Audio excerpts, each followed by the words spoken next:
Hello, Gary here. Gary talks. Today, wanted to talk about good and bad. This is a thing that has been on my heart and spirit for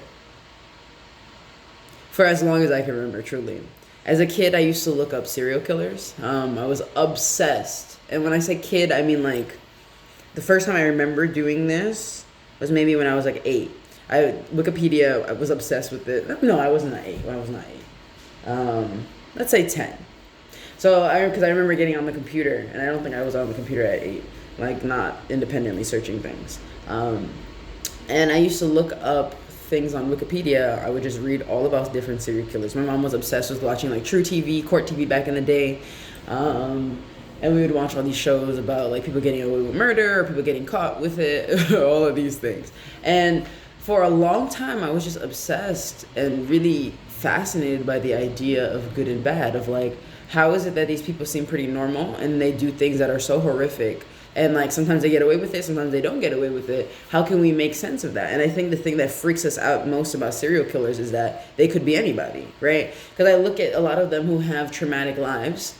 My mom has had a really traumatic life, and she's not a serial killer. So for me, that was always like, that's a choice, right? There's a choice to become bad and do bad things, and then there's a choice to do other things with it. And I think what we find to be really unacceptable is the choice that someone makes to be wicked or to be destructive. And I think that freaks us out a lot. And so something that I got caught up in for a long time is what is good and what is evil, right? And really the question is, what is evil? That kind of sat with me for a while, because I feel like good we can kind of define as love, as anything that makes you expand, right? That things that make you filled with joy. We tend to associate light with goodness because you can see everything, it's bright, things like that. So the good, I think, is like, okay, maybe we can define it. We'll go back to that. The evil, though, I've come to find, like, I really ask a lot of people, what is evil, right? People say it's malice. He would say it's violence. Violence being like the enacting of harm on somebody or the intention to bring harm to somebody. Not the same as self-defense, right? So if somebody attacks you, that's violence. If you kill them out of self-defense, it's not necessarily violence because it's not the enacting. That's what violence is. I understand violence as. Like the initiation of malice. I've heard it as like a lack of regard for humanity. So it seems to tie back to death. It seems to tie back to harm and hurt, and it seems to tie back to how it affects humanity. That's what I've come to define or understand a little bit more about evil.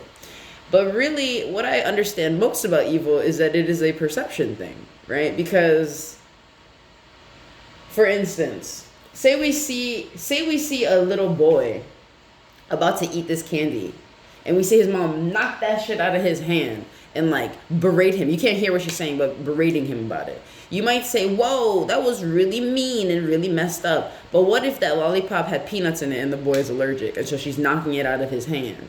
And then expressing out of her concern because he almost had it in his mouth, her emotional reaction to that. Is that bad or wicked or evil? No. But our perception on the outside, we would say that's not great. Because it's a perception thing. I'm trying to think of an example. Like, obviously, clear examples that we go to are like the Holocaust, right? Being evil or be like, what is that, right? So I think Hannah Arendt has a really good point in her book, The Banality of Evil, with the trial of Eichmann. Just like, he was like, I was just following my orders. Does that make that less evil? If we talk about evil being the intent of malice, like I woke up intending to do this thing and kill these people, then we define that as evil. Okay, he did not necessarily wake up initially doing that because someone told him to do that, and his excuse thus became, I was just following my job. If the law is evil, but you're told to follow the law because the law is good, and if you don't follow the law, you're bad, what is that? What is that? If it's the law to turn in your neighbor and you don't turn in the neighbor, technically you are bad by law, but you are good for humanity because you're not turning in somebody else to get killed. And this is what I mean by these terms are very arbitrary. They're very much just given and tossed and used however people want to see fit, right? Because war is evil, but now when they're talking about it in Congress, it doesn't sound evil. It sounds very technical and tactical. So I just think it's really important for people to take time to think about what do they think what is bad and evil. Because a lot of the time, that's saying something about your perception. So it's saying something about you. I don't really know who I find to be evil, because I feel like I hold a lot of space to understand. I don't think, listen now, accountability is important. So people who act in ways that hurt other people need to be held accountable. But I also don't think accountability is throwing them under the jail. I don't think it is hanging them. I don't think it is hurting them and berating them and having them live in isolation by themselves. I think there should be an actual attempt at rehabilitation often. I'm always here for the restorative justice. I'm always here for a conversation. I'm always here to talk about our perceptions, manage our perceptions, to get closer to the truth. You have heard there's 3 sides to every story, right? My side, your side, and the truth.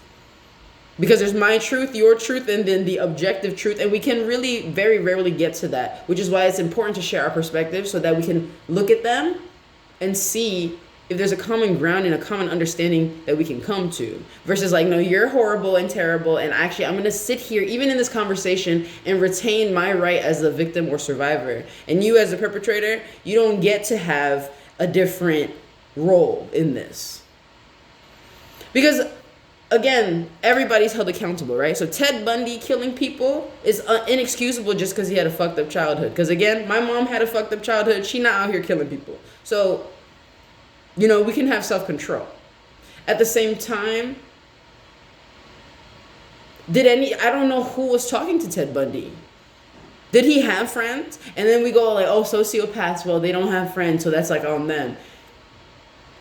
Then don't ask for a solution if everything is on them. If it's on the fucking crazy person who wants to kill people to figure it out, then it's on them. Don't come for them now when they have done it, because you weren't there to support them. And I think what we have to recognize is the job is not for everybody, right? Not everybody's a social worker for a reason. Not everybody's a doctor for a reason. Not everybody's into science and math for a reason, because we all have our things. My thing is about bringing compassion to people who need it and having these conversations with the people who don't have compassion to understand where the lack of compassion is coming from. That's my thing. Your thing doesn't have to be going over to go talk to people that you don't like or trying to understand them. But then don't talk about how nobody understands you or the world isn't changing. Be the change you want to see, baby. That's all I can say, always. And really do think about what you define as good and bad. I think it is a fascinating concept to think about, especially in this world now where, narcissism is something I recently started finding out about within the past 2 years. I'm like, everybody's quick to label toxic this, toxic that. Just think about it. Maybe that's toxic, huh? Cutting off everybody around you could be your relationship with toxicity that might need some review, So enjoy the day. Hope you don't think I'm too evil. Love you all. Happy Friday.